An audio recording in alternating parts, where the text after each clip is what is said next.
All right, so I'm going to have you read this little poem, and then there's some discussion about the poem. So we'll start with, you want to read it out loud?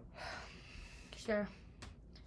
In the heel of my thumb, our whole world's wheels in a unique design, mine alone. What a treasure to own. My own flesh, my own feelings, no other, however grand or base, can ever contain the same. My signature thumbing the pages of my time, the universe key, the singularity, impress, implant. I am myself.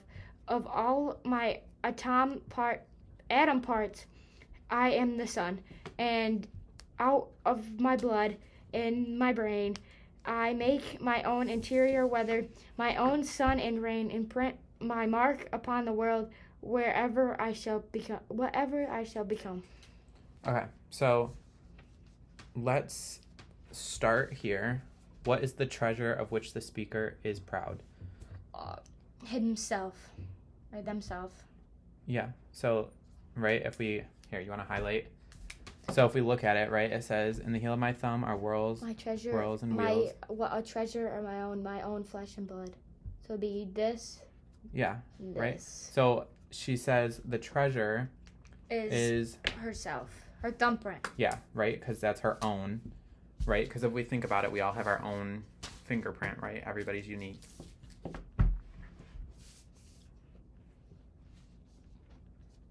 Her identity. Thumbprint to work to. To the speaker, what does her thumbprint represent? Her, we say atom parts, but if we look, does this one work?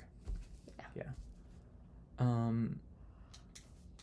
It says, what a treasure, my own flesh, my own feeling, no other, however grand or base, can ever contain the same. My signature. Right, so it might not be directly in here, right? So to the speaker, what does their thumbprint represent? If we were to think about it, she's saying it's hers alone to own, her own flesh, her own feelings. No other, however grand or base, can ever contain the same. So what is she saying about her thumbprint? That it's the world. Because that's what she's saying in here. It's her whole... But what about it? Do you have the same thumbprint as me? No. So you see, she has her own thumbprint. So it's unique. Yeah, good. Right? So to the speaker, her thumbprint represents her... self. Yeah, but what about her? Her singularity. What does singularity mean?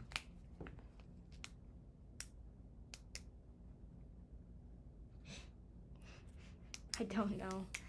Think about it. So if we look at the context of it, my universe key, my singularity. So I am myself, so she's not worrying about other people. Right, she's saying her singularity, so her thumbprint is unique to her, meaning what? If it's her singularity, what could we, using the context of the text, say singularity means? Hers. Because it's her thumbprint. What does single mean? One. So singularity, one, her own, right? Yeah, her own thumbprint. Good.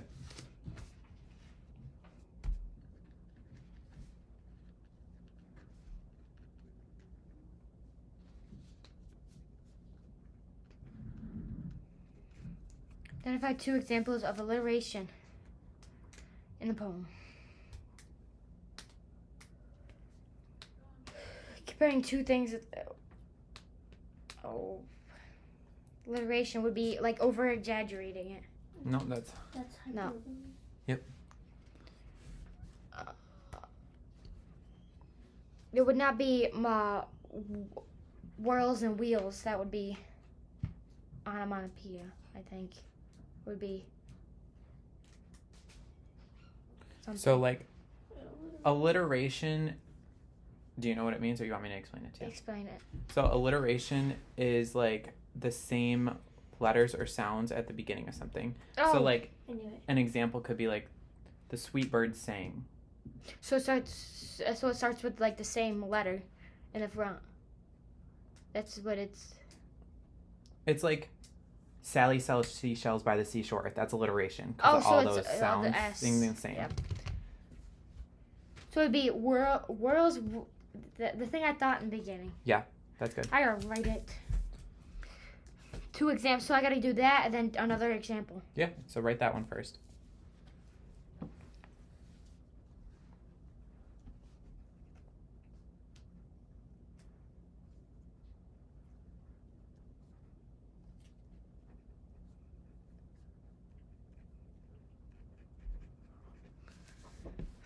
And then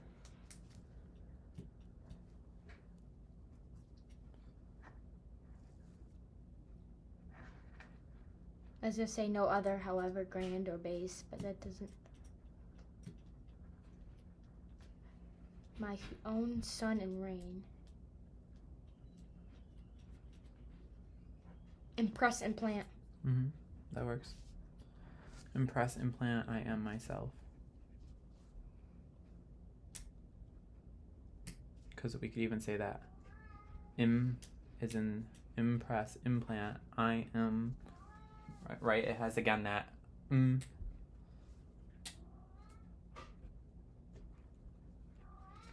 Give an example of a metaphor the poem uses to describe her thumbprint, her singularity.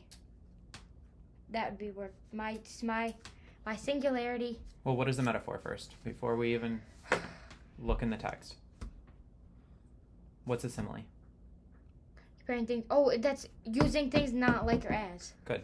So, in here, where does she compare something to something else without using like or as? Thumbing the page as that.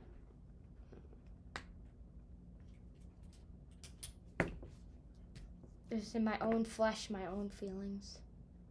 But that would be her own flesh and feelings. Yeah, so no other, however, grand or base.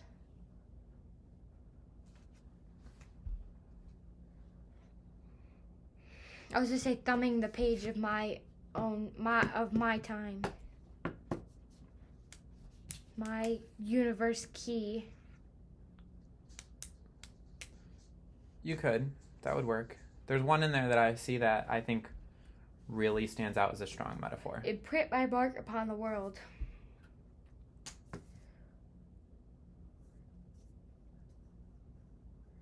What a treasure to own. That one work? No. A unique design. That one. No. Keep reading. Ready? I am myself. Of all my atoms, parts, I am the sun. And out of my blood and my brain, I make my own interior weather, my own sun and rain. So it's I make my own interior weather. I am my own sun and rain, Yeah, right? so it's these two.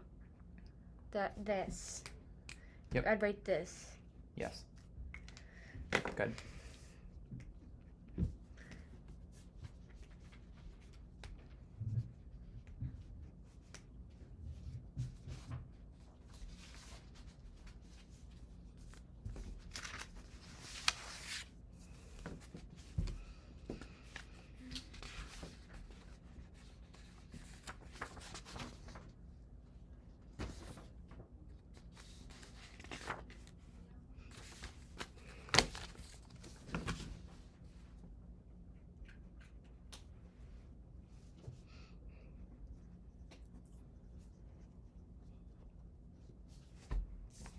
Good. All right, so now with this same little poem, I'm going to have you do this worksheet. So first, identify what the poem title is.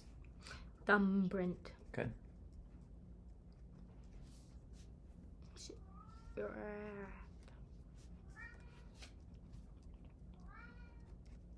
Author is Eve.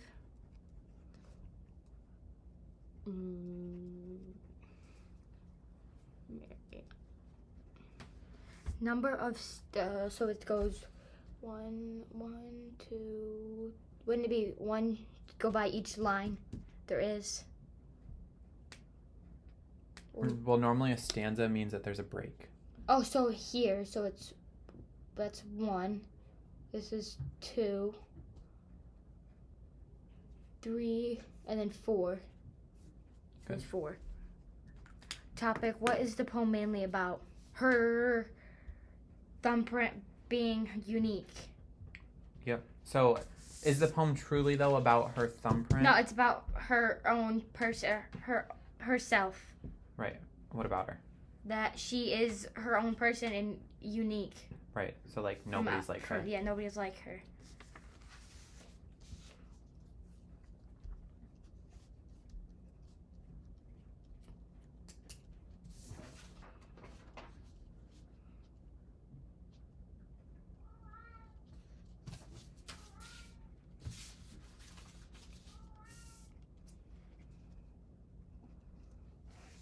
What happened in the poem? Yep.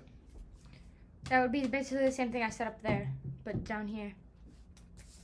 Well, you're summarizing it. So, like, what does she begin by talking about? That she is, herself is unique by herself. Wouldn't it? Well, at first she describes her thumbprint. Right, so I would start with that. So at first she describes her thumbprint. Right, because when you summarize something, you're talking about everything, just condensed.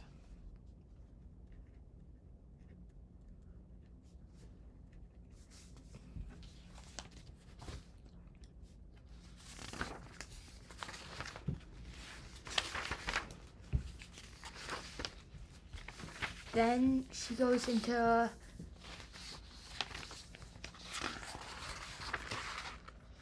that she keeps going on with her thumbprint and saying that her thumbprint is her universal key. It's her universal key. Her what? What's next? My singularity, herself. Right, so then she goes on to explain that I am she is herself. Right, so she goes on to explain that she's so what? Unique. Yeah, good.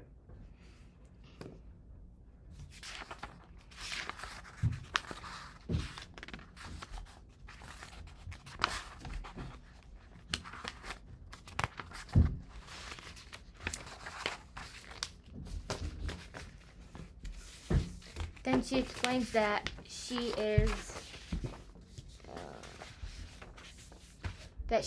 her own person and nobody is like her.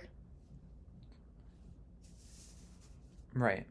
But I make my own interior weather, my own sun and rain. So like when we think of sun and rain, what do we think of? Is the sun a good or a bad thing? Good. Normally we think of positivity, right? And then what do we think of rain? It's gloomy. Right. So she's saying she makes her own interior weather, her own sun and rain. So she makes her own happiness. Yes, and gloominess. Right. Right? Yeah, explains that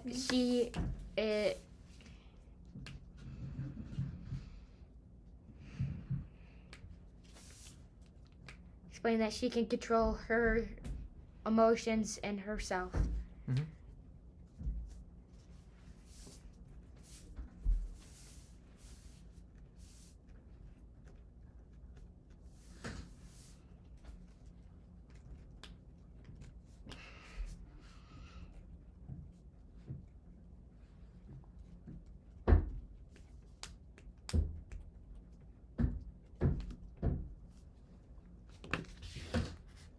Okay, what literary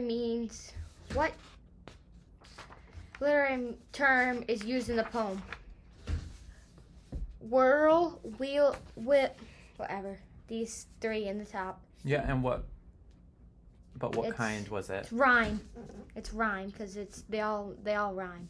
Technically, yeah, but remember we discussed what was that type of literary element? It was alliteration. Good. So I could put alliteration on there because it says rhyme, imagery, personification, and etc. Yeah, you can put rhyme too. I mean, she does rhyme throughout this. Rhyme and alliteration. I don't know how to spell rhyme. Rhyme and I don't know how to spell that. Hello.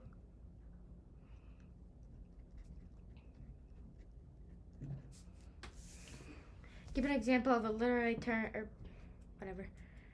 I can use that one, and then I can use. Yeah, you could skip that because we technically answered that same thing right there. Mom, did you enjoy the poem? No, because I don't want it. Poems are confusing to me. But did you figure it out? Yes. It made sense to you. Yes. So yes. Because I figured the poem out at the end, or I figured out the poem. I mean, you can write no if you didn't enjoy it. You can be truthful. Yeah.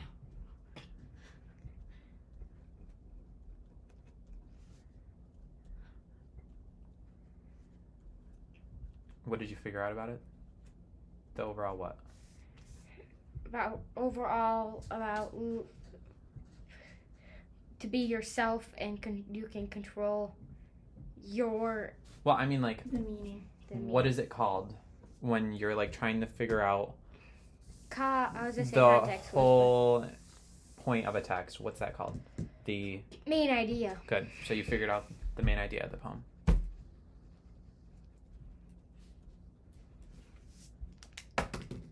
Good. So now